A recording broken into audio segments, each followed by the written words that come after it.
Review un séjour avec les Autobots 1 Voyager Class Optimus Prime. Donc nous voici avec Optimus en mode véhicule, c'est-à-dire camion américain Peterbilt, comme vous pouvez le voir. Donc je l'ai mis à côté d'un humain, entre guillemets.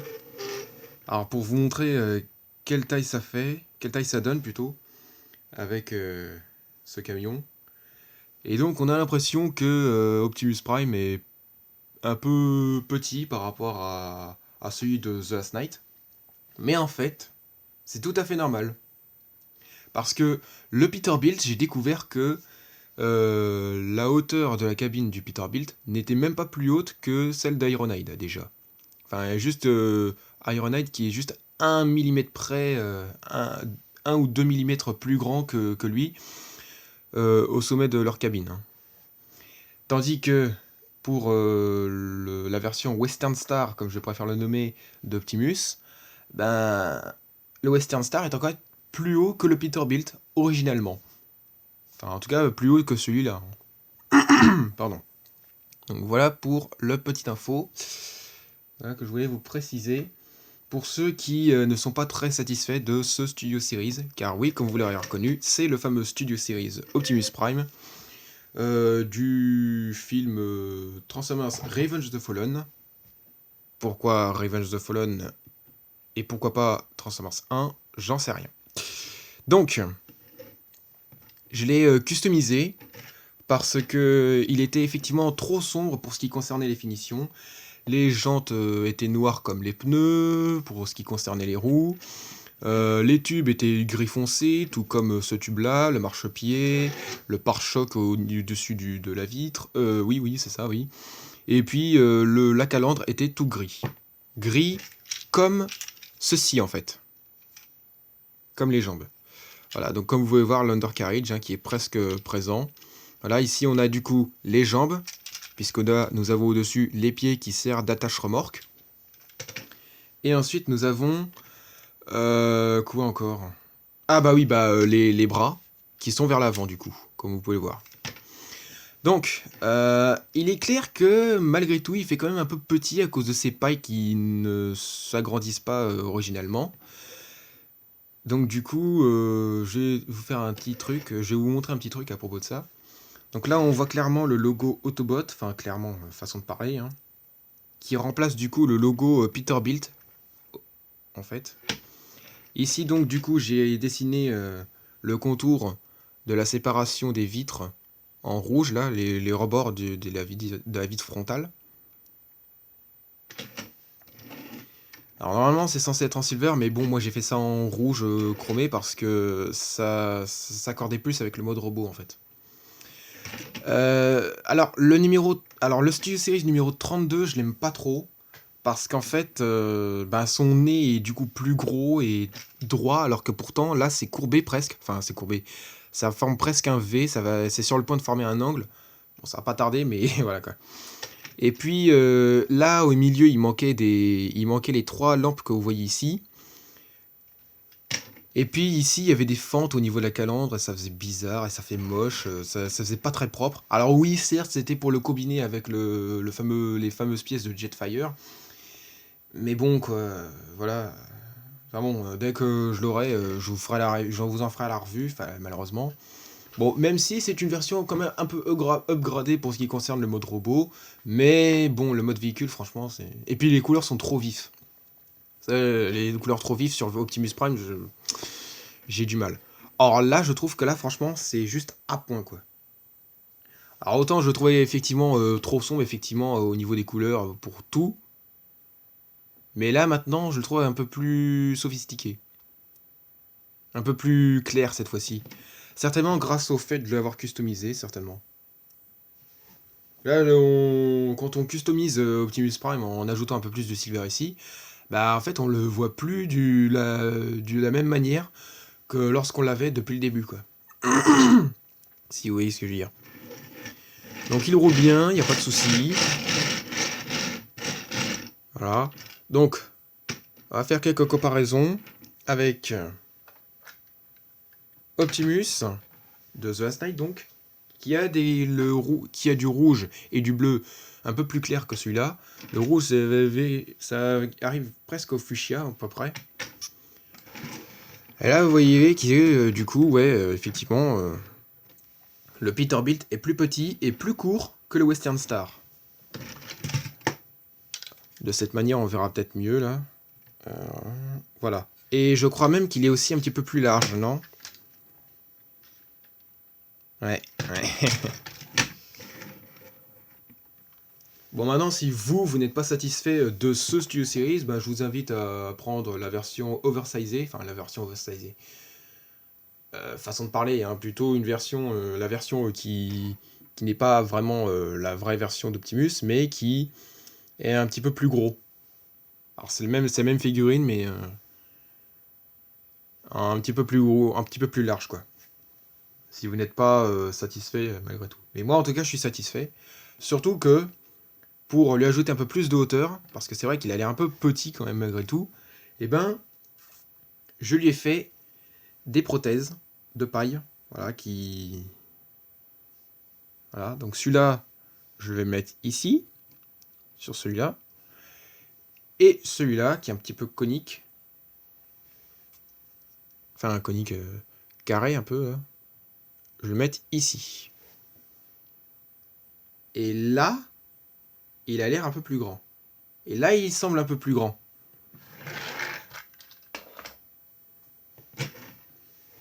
Certainement à côté d'Ironhide aussi. Bon, je l'ai pas Ironhide, mais j'en suis sûr. Et autre comparaison maintenant avec sa version Légion Class, qui correspond vraiment cette fois-ci. Voilà, pour ce qui est de la comparaison. Alors, petite précision comme ça, hein, j'ai aussi ajouté quelques flammes rouges sur fond bleu au niveau des portes, parce que il y avait juste les portes n'étaient simplement que bleues et bon. Alors j'ai utilisé la même méthode que pour les flammes bleues sur les torses, sur les pectoraux d'Optimus, du Optimus de The Last Knight. Je les ai collés avec tout simplement bah, la peinture bleue en fait. En attendant un peu que ça sèche, enfin, pas trop, mais voilà quoi. À moitié peut-être. Donc du coup, c'est parti pour la transformation qui se fait en 35 étapes. Voilà, ça fait 5 étapes de plus que l'ancien là. Enfin voilà. Donc déjà on retire les pailles. Bon ça fait pas une étape en plus, mais on pourrait dire que aussi en fait. Donc on va pour commencer soulever les tubes qui sont là. Alors, on va mettre un petit peu en biais pour pas trop que ça gêne. Pour reculer les roues comme ceci. Alors je vous explique comment ça marche du coup. Alors là vous voyez le marchepied va dans ce creux qui a été caché par le tube. Donc hop. Et la roue complie contre le marchepied. Enfin l'arrière du marchepied là. Comme ceci. Ensuite nous avons les épaulettes qu'on ramène vers l'avant. Ainsi pour l'autre. Et là du coup on a les jambes qui se lâchent déjà. On s'en occupera après. Ensuite nous avons la motrice qu'on vient déformer. Comme ceci. Les pailles qu'on met droit et qu'on recule de cette manière. Ensuite, on va prendre les petits tubes, on les tire, les tubes, on les met comme cela. Ensuite, on va prendre les panneaux qu'on met contre les portières, on va dire. Ensuite, on va prendre les espèces de gros blocs qui soutiendront les bras d'Optimus à partir de l'épaule, forcément. Donc ensuite, ouais, alors on va peut-être prendre un peu plus de hauteur. Ça ira. Ensuite, on va prendre le toit qu'on déclipse. La partie centrale de la cabine qu'on déboîte pour avoir la tête. Ensuite, on va tourner au niveau du bassin. Séparer la calandre. Ah oui, pardon. Avant ça, bien sûr, on ramène tout ce boxon ici. Voilà, pour cacher un peu le creux qu'il y a derrière. Et là, maintenant, on va pouvoir librement tourner les deux parties de la calandre du camion et les mettre par derrière comme ceci, en serrant. On va déployer ensuite ce qui va servir de bras, les attacher ici, à l'abdomen. Ensuite, on va prendre les bras qu'on accroche comme ceci et comme cela. Ensuite, manipulation au niveau du bras. Alors, attendez une seconde. Voilà, ça fera l'affaire, c'est pour avoir un peu plus de hauteur quand même, parce que là, on est sur du Voyager, pas sur du Deluxe, lol. Donc, oui, voilà, alors les bras. Donc, on va soulever un peu les bras, et ensuite, on va prendre le capot, et le mettre comme ceci, la main qu'on descend, et le capot qu'on tourne autour de l'avant-bras, et qu'on accroche. L'épaulette qu'on baisse un peu. Donc là, on fait pareil de l'autre côté. Donc là, je vous remontre bien là, cette fois-ci. Voilà, capot, main vers le bas, le capot qui fait le tour. On tourne l'avant-bras en même temps que de l'accrocher par le bas. Voilà. Enfin, par le bas, vers le bas plutôt. C'est plus français. Ensuite, on accroche les deux parties du corps, le slibard contre le bassin. Ouais. Désolé. Ensuite, on va prendre... non, le backpack, on va le faire en dernier, finalement. Le meilleur pour la fin, tu sais. Donc, ensuite, on va prendre les roues qu'on remonte comme ceci. Et les espèces d'arcs, comme on pourrait l'appeler, qu'on replie contre la roue du bas, qui reste vers le bas. On décroche, enfin, on détache plutôt les jambes. On descend le pied. Un système de tournure. Je me demande où est-ce que c'est fixé. Je me demande par où ça rime, en fait. C'est... Alors, cette étape de transformation est inspirée du Evasion Mode Optimus Prime, qui est également un Voyager Class, tiré du 4e film, en 2014. Surtout de sa version Weijing Commander. L'étape de transformation des jambes, là, en fait, je parle. Et ainsi, nous avons le backpack. Alors, la notice nous dit de mettre le backpack à plat comme ceci. Mais moi, je préfère le mettre en angle pour avoir un peu plus de relief, quoi. Et ainsi, on va prendre les tubes qu'on met en biais, un peu comme dans le film. Bon, le backpack ne ressemble pas vraiment au film, à celui qu'il a dans le film, mais quand même, pour ce qui concerne les autres détails, bah, franchement, c'est quasiment ça. Hein. Et je pense qu'on a tout fait. Donc, du coup, nous voici avec Optimus Prime en mode robot. Et je trouve vraiment, sérieusement, que il est super. En tout cas, pour ce qui concerne... En tout cas, je le trouve vraiment que c'est vraiment le meilleur Voyager Class qu'on puisse avoir dans le... en tant qu'Optimus Prime, dans son mode camion Peterbilt. Hein. Autrefois, c'est clair que les Voyager Class d'avant d'Optimus en mode... dans son look de camion Peterbilt, c'était pas terrible. Hein. Surtout en 2007, c'était vraiment pas terrible pour le premier film. Alors pour le deuxième, n'en parlons pas, puisque c'est exactement le même moule, mais avec des couleurs encore plus nazes. Mais par contre, ils ont fait un Voyager Class... En fait, ils ont fait le Leader Class en version... dans l'échelle Voyager, Bon, c'était plutôt bien là cette fois-ci, mais pas aussi bien que ça. Ensuite, on a eu dans Dark of the Moon un Voyager Class, mais alors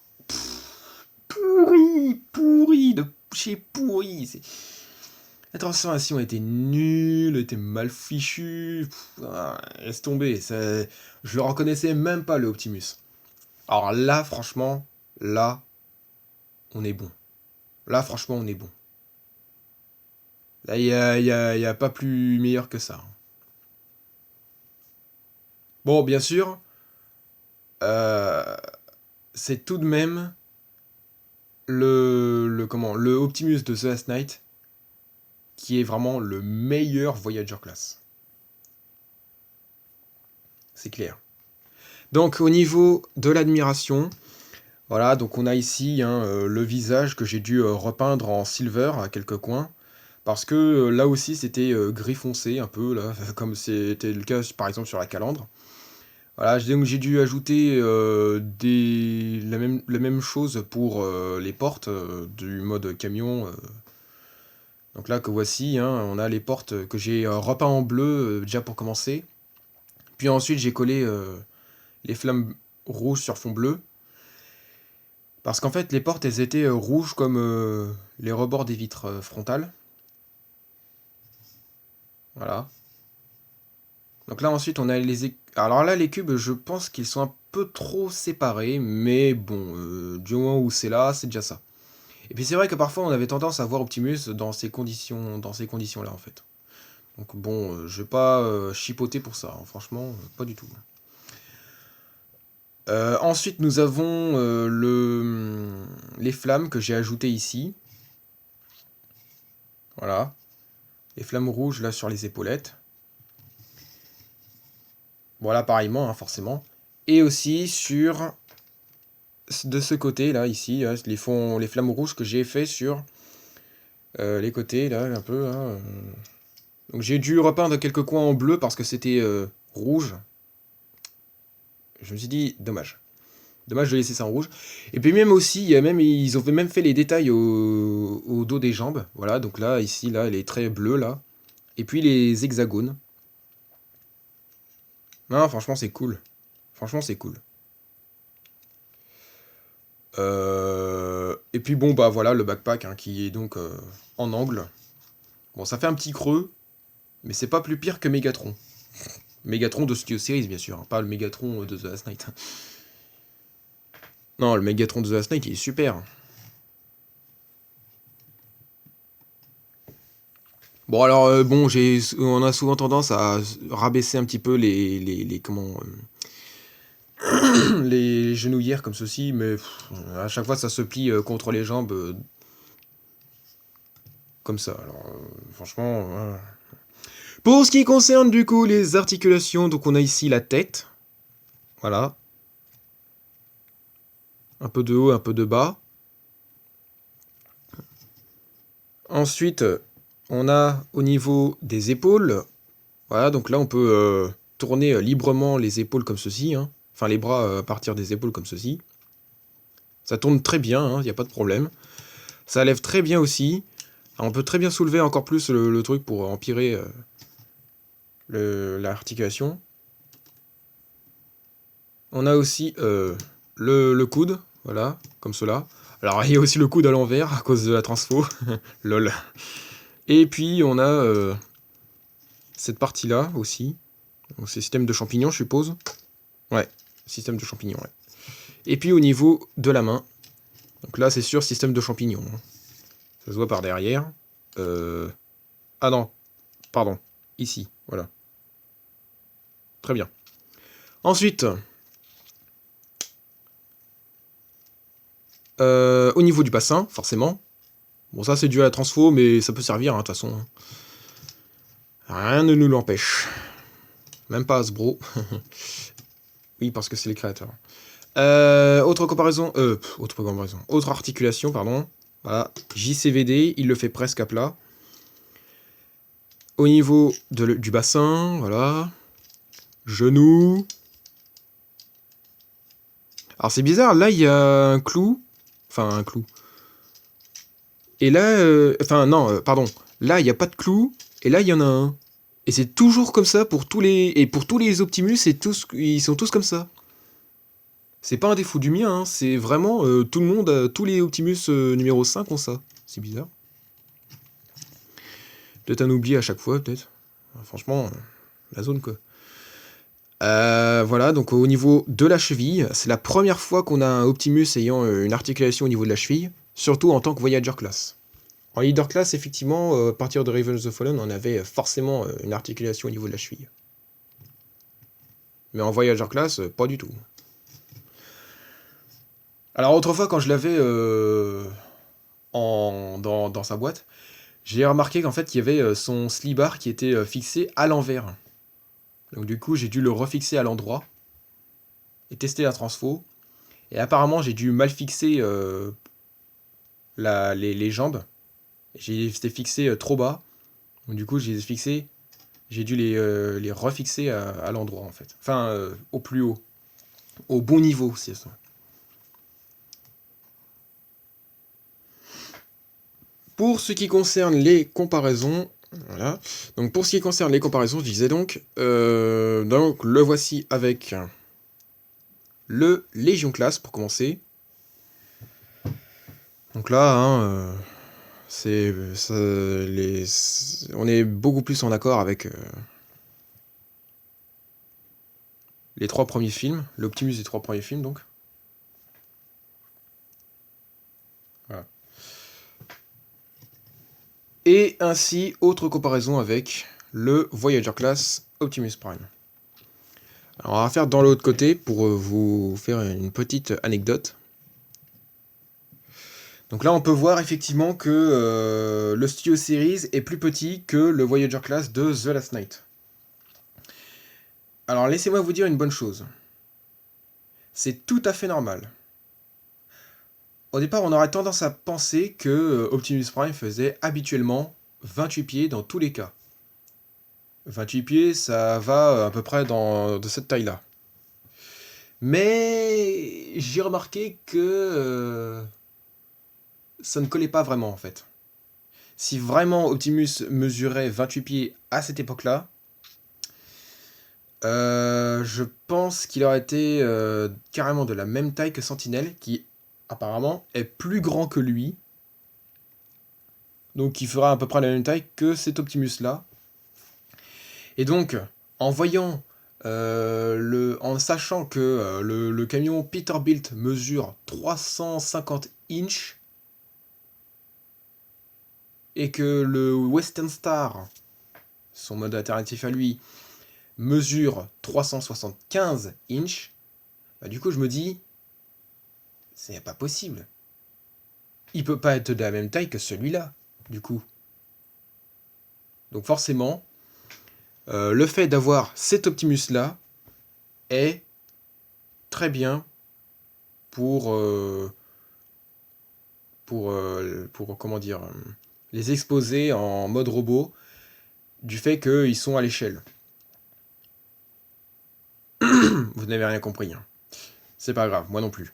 Enfin, en fait, ce que je veux dire, en tout cas, c'est que le mieux, c'est d'avoir cet Optimus-là, parce que je trouve que à côté de Sentinelle, ou de lui-même, comme ça, ou encore quoi, qui encore Megatron, tiens, d'ailleurs, et ben là, en tout cas, il sera bel et bien à l'échelle, surtout en mode robot. En mode, pour ce qui concerne les Studio Series 32 et 44, ils sont probablement pas à l'échelle. Il sera un petit peu trop grand et donc du coup ça fera un petit peu bizarre à côté de Sentinelle. Et vous aurez l'impression que Sentinelle n'est pas assez grand, alors qu'en fait c'est le Studio Series numéro 32 Optimus Prime, ou 44, qui est trop grand en fait. Mais lui, il est juste à point. On n'est certainement pas d'accord avec moi, mais en tout cas c'est la stricte vérité. Moi-même, j'ai pu le constater, malgré tout. Bon, j'ai pas le packaging et j'ai pas le diorama. Donc du coup, on va finir comme ça. C'est la fin de cette vidéo, ou de cette review, comme vous préférez l'appeler. N'hésitez pas à vous abonner si ce n'est pas encore fait. Sur ce, je vous dis à la prochaine, et portez-vous bien. Allez, à plus.